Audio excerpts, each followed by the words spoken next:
Experience a membership that backs what you're building with American Express Business Platinum. Unlock over $4,000 in business and travel value annually with statement credits on select purchases from brands like Dell, ChatGPT Business, Hilton, and Adobe, and other benefits. American Express Business Platinum. There's nothing like it. Based on total potential value of statement credits on select purchases and other benefits, enrollments required, monthly and other limits and terms apply. Learn more at americanexpress.com/business-platinum. This episode is brought to you by ChatGPT. Hey, it's Bill Simmons from the Bill Simmons Podcast. Have you guys heard about ChatGPT work? It's the new way to use ChatGPT for bigger multi-step projects. And when you need more than just answers, give ChatGPT work access to your apps and files, and it can create real work documents like spreadsheets, slides, and structured reports. Get started at chatgpt.com by selecting work mode, available on Plus and Pro plans.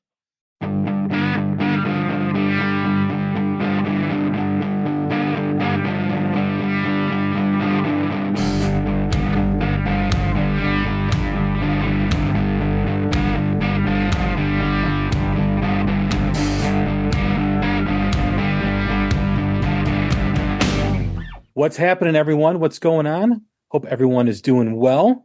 Just wanted to thank you again for all the great support recently. We've had some great episodes, and we want to thank you very much. We welcome Michael Anthony from Van Halen at the beginning of May. We just had Dave Snake Sabo from Skid Row on, talking about the 35th anniversary of the debut of the Skid Row album, the debut Skid Row album, I should say. We welcome Richie Kotzen from the Winery Dogs. We also had Joe Hottinger from Hailstorm and a whole bunch of others too as well. So check out all the previous episodes. They're all there for you. Set your app to automatic download so you get the latest episodes right to your phone. We are part of the Pantheon Podcast Network. You can visit Pantheon at pantheonpodcast.com, and you can find The Hook Rocks and a whole bunch of other music-related podcasts, including the official Metallica podcast, the Metallica Report. And don't forget to search them up on all social media apps at Pantheon Pods. And you can do the same with The Hook Rocks. Just search up The Hook Rocks on Twitter, Instagram, Facebook, and Threads. And you can find us in what we're talking about and what we're posting. And don't forget to visit the new website, thehookrocks.com.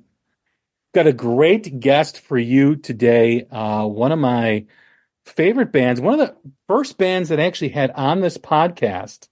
I believe I had Paul Martin on probably about 4 years ago, back in 2020. And I think it was during the pandemic, or just the pandemic had just started. The band is Devilskin, and I'd like to welcome Jennie, the lead singer. What's happening? How are you? Good. How's it?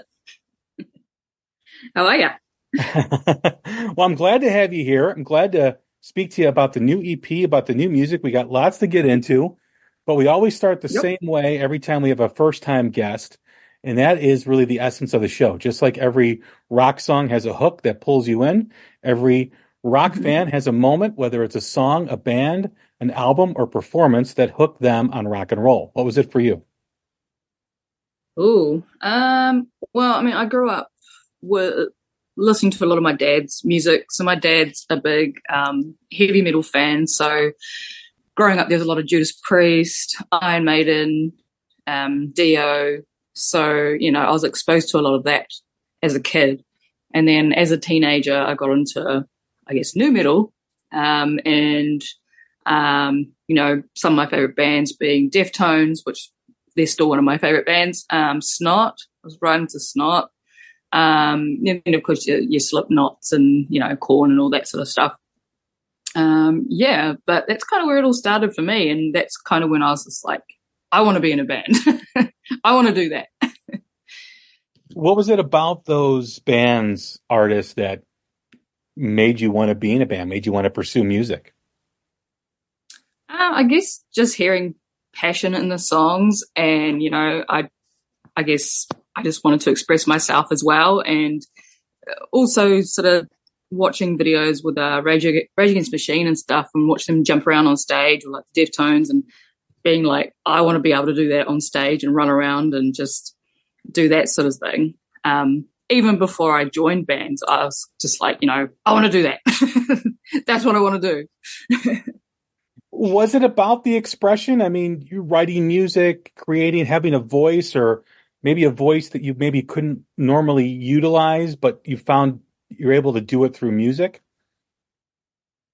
Yeah, I guess so. Like, if I sort of go back to a lot of my earlier stuff, a lot of the stuff I write about is about me and experiences, and that's why music is so good, because you're able to, put out songs about personal experiences, and sometimes they'll come across as something else, which I like as well. So it's kind of like people might think it means something, but really it means something completely different. But yeah, I mean, I do write a lot from personal experiences, and yeah, I mean, me and Paul also do write the lyrics sort of 50-50. But I guess if you listen to a lot of the songs, you'll be able to hear which ones are more mine. How do we define that? Is that, I mean, you made it sound like, it's evident. What's the differences? I guess, yeah, I just write a lot about, I don't know, I'm kind of fascinated with death. So there's quite a few songs about that. Also, say like depression and anxiety, and a good one like lack of sleep. I actually wrote Corrode, our song Corrode, a few years ago, shortly after I had my daughter, and I was kind of struggling with just this new life and trying to get everything done, as well as still being in a band and going around and touring like Europe and the UK and that sort of thing. So, yeah. But I guess if you listen to the song, you'd probably think otherwise, maybe, but.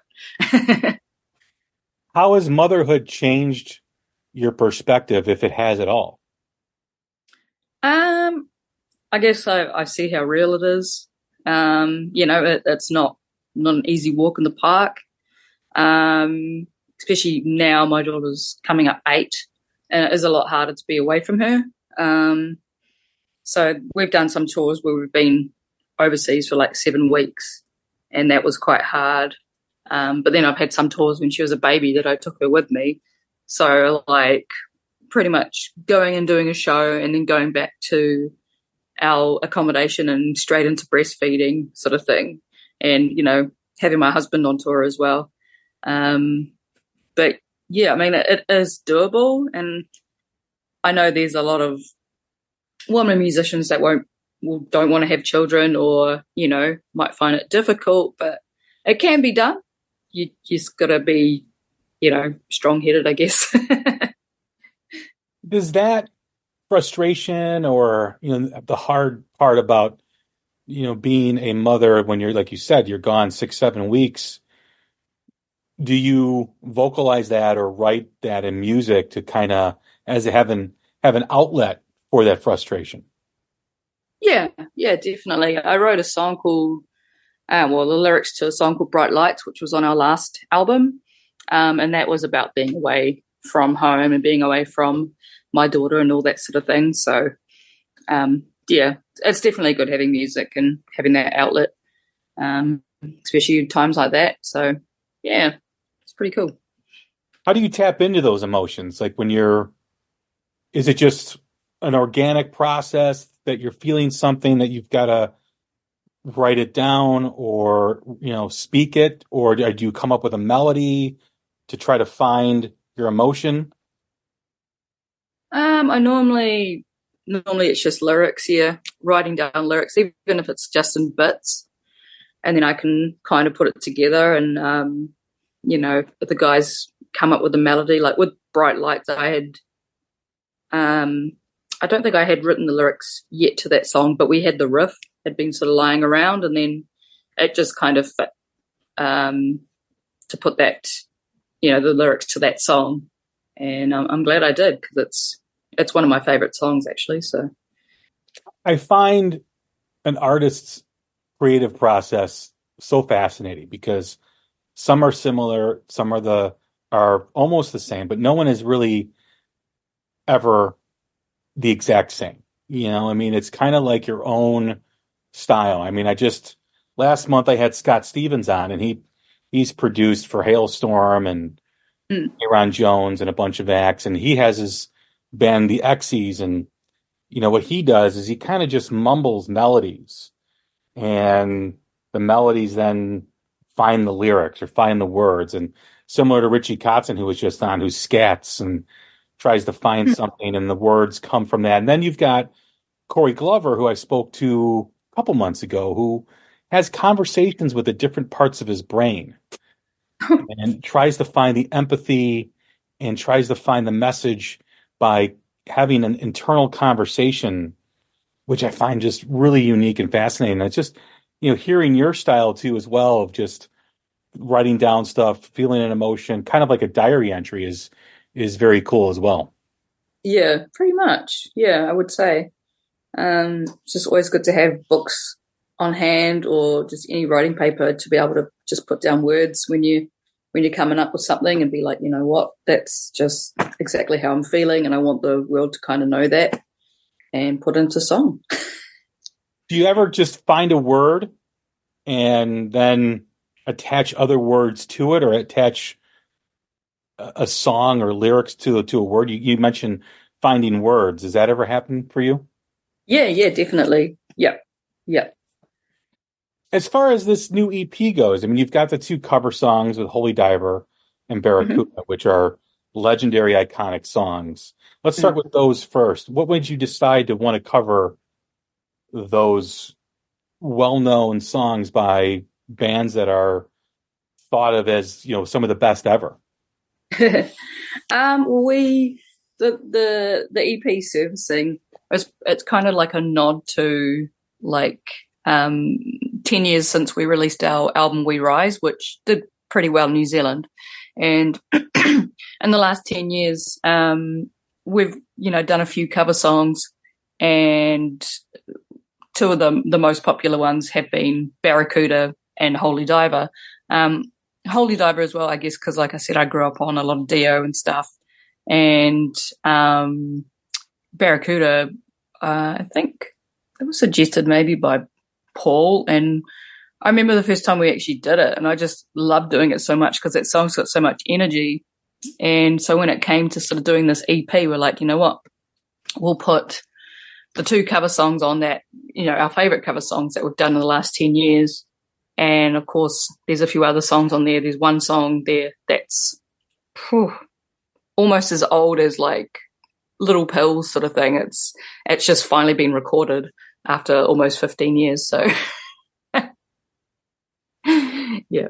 I'm actually going to see Heart tonight in concert. Oh, wow. Yeah. Cool. They're playing local here in Chicago. Cheap Trick is opening up for them. I'm positive they'll play Barracuda because that's their big song. But I found your version to be very, very refreshing. I mean, it's similar, but it's got a little bit of different kick to it. And I really enjoyed it because that's, when you do cover a song like that, people kind of sit with their arms folded and are like, okay, impress me with this, your version. And I thought it was really cool. I thought it was a great version. One of the best that I've heard in terms of people covering it. Wow, thank you. Yeah, I mean, it's been covered a lot. I know that. And we were just like, you know what, we're going to cover it, and we're just going to kind of make it our version as well, like we have done on stage. And yeah, we're happy with how it turned out. So yeah. When, Holy Diver, of course, you kind of touched on, listening to Dio and Ronnie just being the great vocalist he is. I mean, of course, Ann Wilson is a phenomenal vocalist for Heart.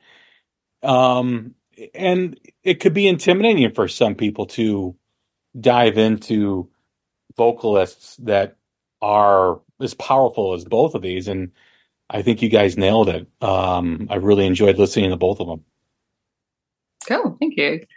Yeah, I mean, well, Holy Diver has been covered as well. And I remember when I said to someone that we were going to be recording a version of Holy Diver, and they're like, oh, you're going to do Dio's version or are you going to do Killswitch's version? And it's like, no, the original. So the Killswitch version would be pretty cool, but yeah, no, we'll go with the original. As far as the other songs go, creating those that kind of wrap around these two covers, what was the process with these songs? Were these songs that were just kind of laying around, or were these new songs that you recently created? Some of them are new, some of them are old. So Whale Song is the song I was talking about that we've had for a very long time that we've finally recorded. It was one of those songs that kind of, every time we've recorded an album, it's just missed out. We did have like a live version of it on a live album from 10 years ago. So yeah, we decided we'd finally record it. So there's that one. Insects is a fairly new song that came out. I think we did that one maybe 3 years ago. And Let Me Breathe was probably the newest out of all of them. And what else was on there? We had Unborn, which will be our next single. That one is about 7 years old. So that we put that together. Now I had this idea for a song, and I think Paul wrote the lyrics for that one. And it's pretty much about Nail's daughter when she was in utero. So it's kind of about her and the baby in the womb. But once again, it's just another big, powerful song. And we used to play it at VIP sessions that we'd do for our gigs, on our tours.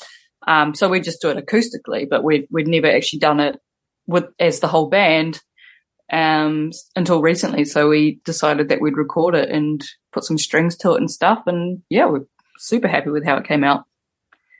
It's amazing how some songs just sit around for a while and maybe they're just not ready to be recorded. Maybe they need something else in it. And then you find what it needs and what it takes to get the song kind of over the finish line, per se.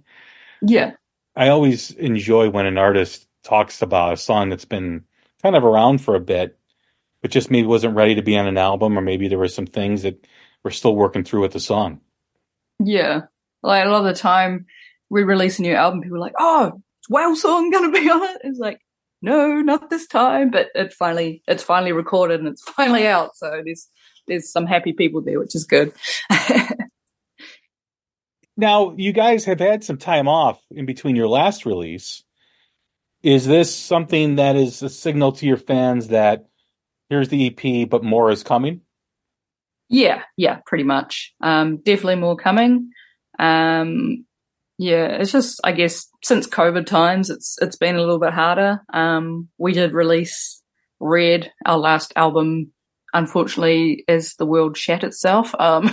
So, because the release for that one got pushed back a few times, and then we're like, nope, we're going to release it on this date. And then it happened to be like the same week or the week after that New Zealand went into lockdown, and obviously the world had already started going into lockdown. And so, it was a bit of a hard time, that one. But since then, it's just, I guess we've all taken a bit of a break, but we're coming back now and we're ready to put some more new music, get it into the recording studio and release it. And doing some new music videos very soon as well. And obviously we've got our tour coming up in New Zealand, which starts in 2 weeks. So it's all go. The pandemic was weird for so many reasons. And there was two sides of, two philosophies, basically. One, get the music out because people are sitting at home. They need something to occupy their time with. Or hold it because even if you put it out, you can't really do much with it. And I don't know if either one was 100% right. I think there are both positives for both thought process and some negatives too as well. And especially here in the States, when you look at the crowds at shows, even after the lockdowns ended, I think really over the last 12 to 18 months, you've seen a gradual increase in people in attendance at shows, or more, where after the pandemic, you probably have 20% of the venue full. and then it got up to like 40 to 50 to 70. And now you go to a show and it's 80 to near capacity, 80% to near capacity. I just think that it took a while for people to get comfortable being out and being around people. So, yeah, I don't know what the right answer was. Even looking back, sometimes when you do look back at something, it's 2020 vision, right? Because you can always say, "Oh, we should have done that because of this." But I still don't think there's a right answer to what bands and artists should have done. No. I mean, we were like, we're just going to release it, and we released our album, and it was available on Spotify and all that, but we couldn't sell copies of it. Like, you couldn't obviously go to your CD stores and get them, or we couldn't send out orders. Like, we send our albums out all around the world and stuff, and we couldn't do that for weeks because of lockdown and stuff. So it was just, it was quite hard on us. It was good that people were listening to it, able to listen to it through Spotify and stuff, but yeah, not being able to send out hard copies of our albums and stuff was quite hard. But yeah, we just, of course, you didn't know what was going to happen. Like, everything was just going to lockdown. You thought, oh, sweet, we'll be out of this. Yeah, we all thought it would be over soon. I was talking to Charlie from Black Smoke Trigger. I had him on a couple months ago. We were talking about their new album, but we were talking about just New Zealand as a whole, like this small country, and the music scene is very vibrant there. But we were talking about just kind of like classic vintage gear. I mean, we were talking about him buying the studio from Michael Wagner, which was a fascinating story. But I never really thought about how New Zealand doesn't really have a lot of vintage gear at music shops. It's something that I think we take for granted here in the States. Yeah, it is. Yeah, no, I can't say there's much here. We're just too small. So when you go to Europe, you probably like go shopping, Yeah, oh yeah, definitely. The boys are right into all that sort of stuff. Because we just don't get it over in NZ, or we'll just go to Charlie's house. No, one of his houses. Yeah, one. What is the scene like for you now? The things have opened up now for a couple of years. What is New Zealand like in terms of the music scene, in terms of performing, in terms of audiences? Oh, it's great. It's back to how it used to be. But yeah, we did as well, like coming back. I think the first time we organized a tour back, and there had been maybe 2 or 3 lockdowns. I can't remember. Or no, I think there had been 2. And then we decided to do this tour. So it'll be our tour back. And it was like sort of late 2020. And then again, pretty sure that got pushed back by a few weeks because of COVID again. And yeah, once we sort of did, it was, the numbers weren't all there. People were afraid of coming out. I guess, just scared of getting COVID and just not knowing what's going on. So it has taken a few years, but it's definitely a lot better now. It's good. It's real good. And, we've got a lot more international artists coming back over these ways. And every time, like a big artist comes here and puts tickets on sale, they go within hours, pretty much. How has Devilskin evolved, in your opinion? I guess, well, for me, first of all, when I first joined the band, which was 2009, I didn't want to record anything, and I didn't want to do any shows outside of Hamilton where we were living. And obviously that changed because we've been to Europe and the UK several times, and we've been to we played Hollywood a few years back, and obviously we do a lot of shows in Aussie and do a tour in New Zealand every year.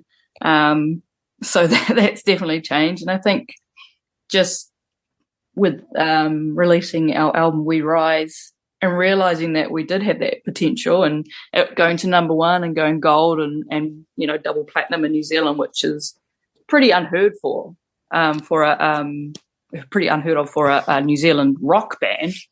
I feel like that's really helped us out. Like, we've evolved that way. It's given us opportunities to open for big bands that have come to New Zealand, and you know, and then be able to sort of go overseas and do be support for bands like Hailstorm. We played with Hailstorm for Europe, like 25 dates, I think it was, back in 2018. It's just, that's how I think we've evolved. We've just stuck to our guns and stuck to believing that we can do it, and worked hard and, you know, reaped the benefits, really. How about musically from 2009? Like, where is the evolution gone with the band in terms of music, in terms of songs, all that goes into being creative and putting out music? I think, Experience a membership that backs what you're building with American Express Business Platinum. Unlock over $4,000 in business and travel value annually with statement credits on select purchases from brands like Dell, ChatGPT Business, Hilton, and Adobe, and other benefits. American Express Business Platinum. There's nothing like it. Based on total potential value of statement credits on select purchases and other benefits, enrollments required, monthly and other limits and terms apply. Learn more at americanexpress.com/business-platinum. This episode is brought to you by ChatGPT. Hey, it's Bill Simmons from the Bill Simmons Podcast. Have you guys heard about ChatGPT work? It's the new way to use ChatGPT for bigger multi-step projects. And when you need more than just answers, give ChatGPT work access to your apps and files, and it can create real work documents like spreadsheets, slides, and structured reports. Get started at chatgpt.com by selecting work mode, available on Plus and Pro plans. back in the start, like, it was kind of just, I feel like Nail was just coming up with a lot of riffs. Paul would have a few riffs, you know, and we'd just play some songs, and I'd put lyrics or whatever to it, or words. And since then, you know, we took on Nick as a drummer when he was 15, and he's 29 this year. And he's been able to bring his music style and his writing style to the band as well. So I feel like, you know, there's songs from Nail, there's songs from Paul, and then you'll get songs from Nick that are quite a lot heavier or a bit more complicated, which I think is awesome. Actually, one of his songs is Bright Lights. So I think me and Nick have more the same music taste than, you know, the rest of the guys. But yeah, just being able to have him in there to help write songs. And just as well, like, sort of, I guess back then we were writing a lot of rock songs and, you know, feeling like majority of the music had to have a scream because that's what the audience wanted. But now it's kind of like, you know what, we can write whatever we want. We are going to write whatever we want, you know, and not being afraid if the fans don't really dig it, then that's okay because we dig it. And that's how we were expressing ourselves.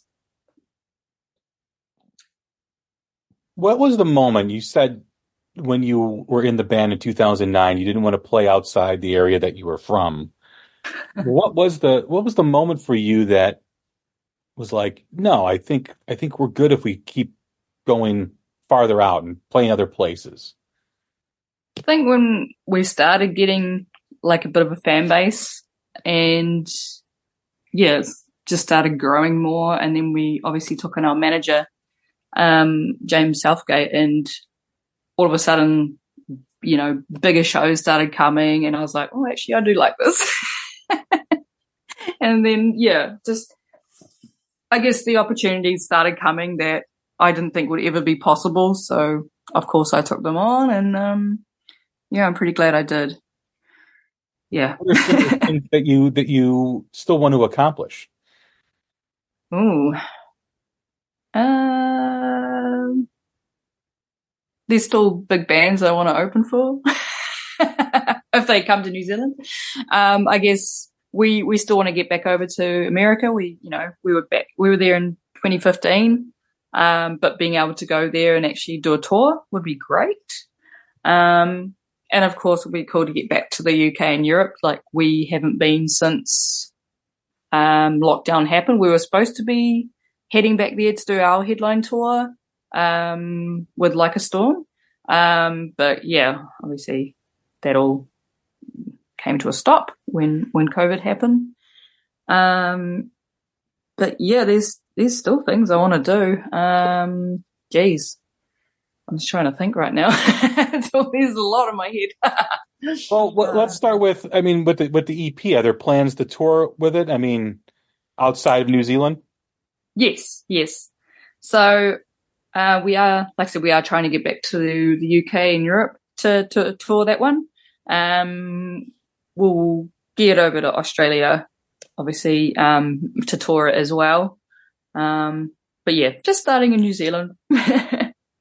But we'd love to be able to get around the world. I'd love to be able to play in Japan as well. That would be great. I think that would be real cool. So that's up there on the list as well. But yeah, we just got to take it day by day, because once again, it's hard being a little old New Zealand band.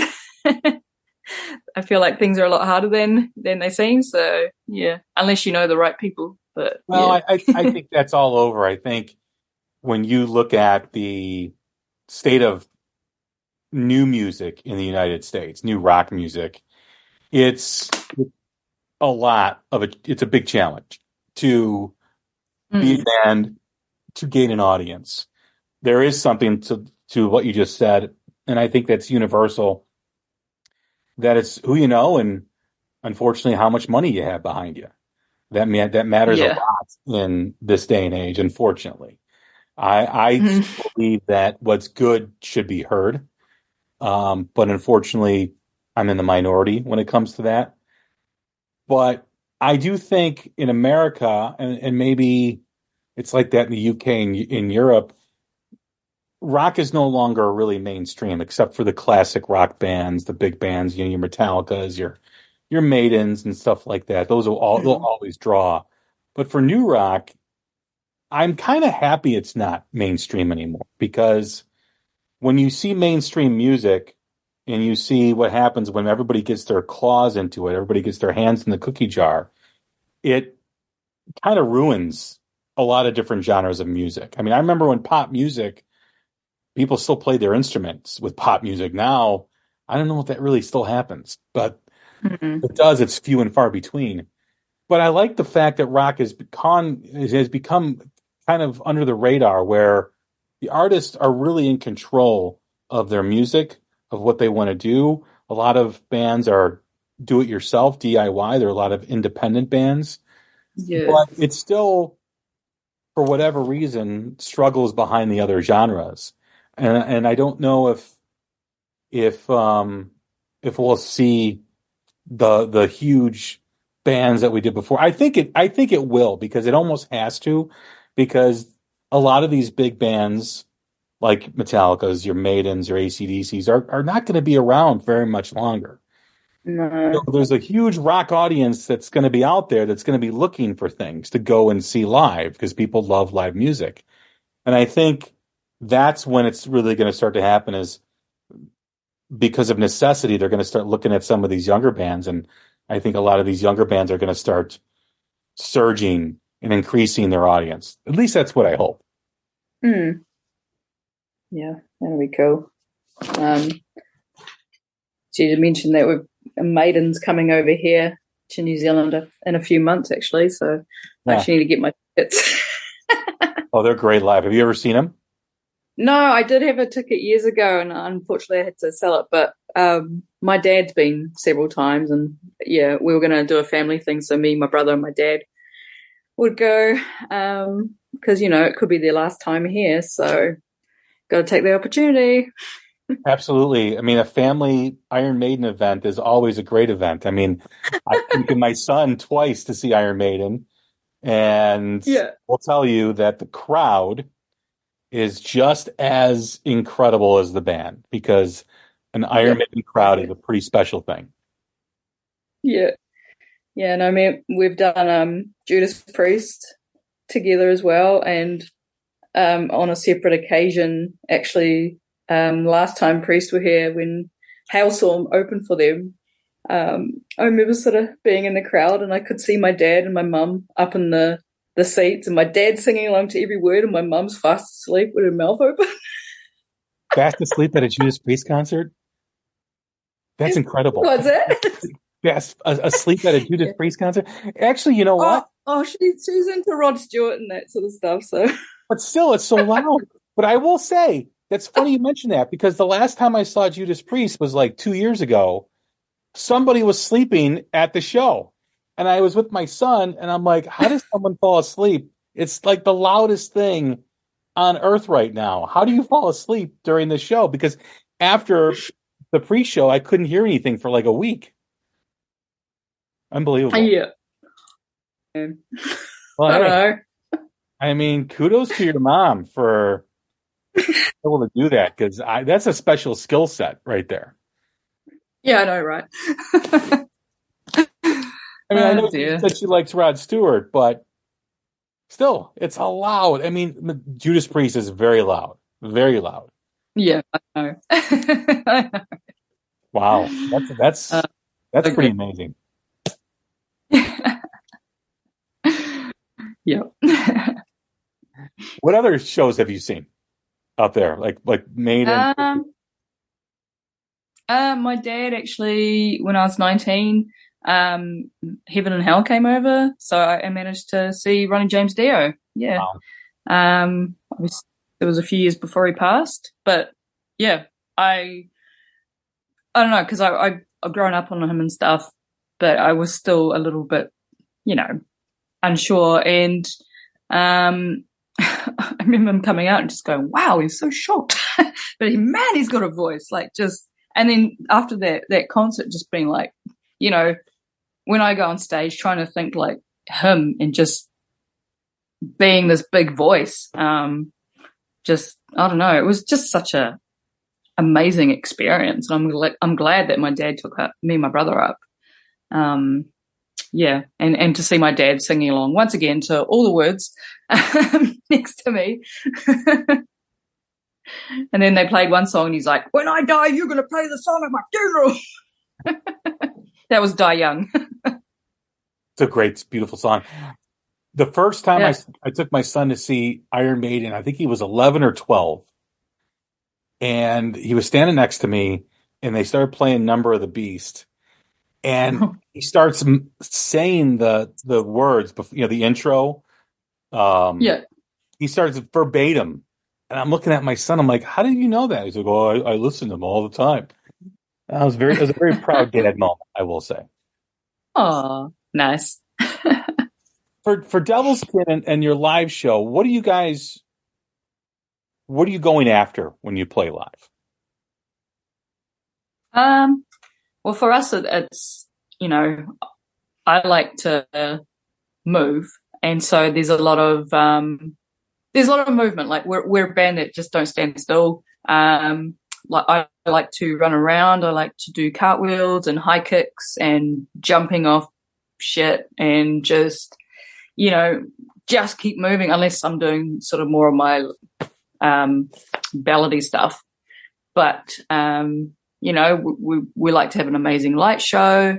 And just to get the crowd involved as well. So we're singing and just anything really. And with the tour coming up, I think we've hit the nail on the head. We've got a bit of everything, and especially just the guys always have these sort of outfits they wear on stage, like the Devilskin shirts, sort of made for them. And I always try and put outfits together. And sometimes it might just be a case of how I'm feeling. Like I've got these striped tights, and I wore this Screaming for Vengeance Judas Priest shirt once.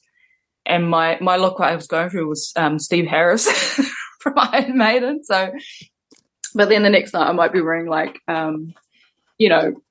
little sequin shorts and a freaking corset or something. So, I've always sort of trying to make up what weird kind of outfits I can put together. And yeah, it's just, for us, it's not just getting up and playing songs to a crowd. We like to just have a bit of everything and make it as entertaining as possible. Like, I come out with a chainsaw and songs, and we've got like a CO2 gun, so I get to spray the crowd and stuff as well. And yeah, it's just to be entertaining, man. Is that, for you, being on stage, it's an emotional experience, it's a physical experience, but what does it do for you in terms of just being an artist? Because you can put songs on an album, you can write and create going in the studio, and you can perfect them however you want. But playing live, you have people in front of you listening. What's that like for you as an artist? What are you trying to? I talked with Joe Hottinger from Hailstorm a few interviews ago, and he talked about creating moments for the audience. Yeah. How do you create moments? I just try and make things memorable, like it also sometimes involves getting out into the crowd or getting up close with the crowd. But yeah, just there's songs there that obviously have been part of people's weddings or funerals. They've got songs like that. And so, we've got one song that I wrote called Endo, obviously about my struggles with endometriosis, and dedicating that to women who have got that. And so, it's kind of like I'm writing the song for you guys because it's something that's not really talked about, especially in New Zealand. So just creating moments where it feels like we're there for the crowd, we're listening, we're expressing what people are going through. But yeah, he's definitely right with making moments.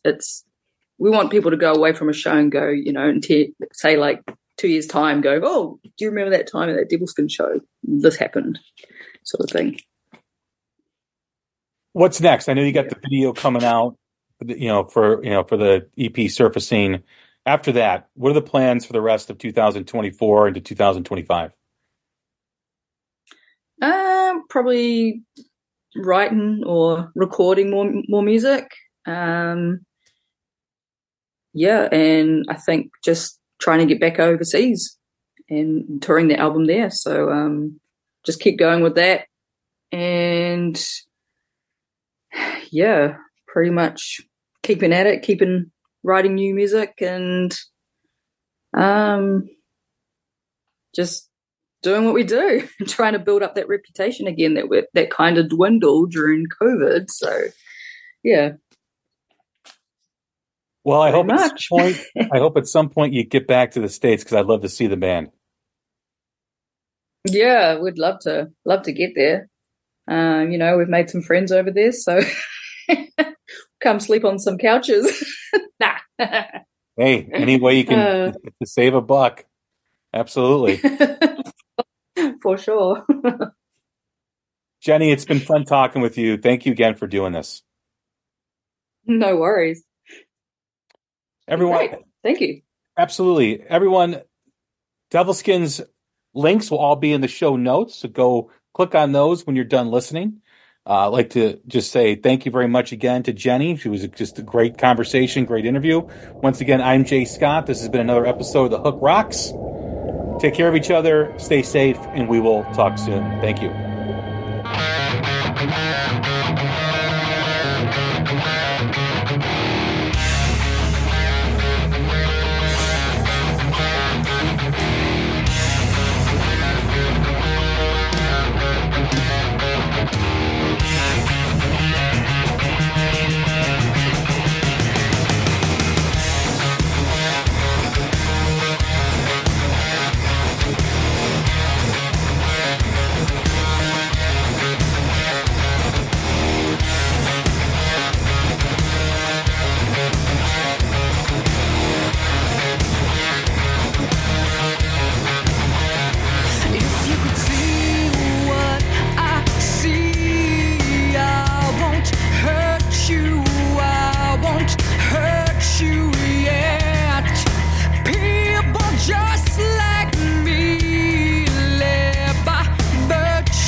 This episode is brought to you by Chat GPT. Hey, it's Bill Simmons from the Bill Simmons Podcast. Have you guys heard about Chat GPT work? It's the new way to use Chat GPT for bigger multi-step projects. And when you need more than just answers, give Chat GPT work access to your apps and files, and it can create real work documents like spreadsheets, slides, and structured reports. Get started at chatgpt.com by selecting work mode, available on Plus and Pro plans.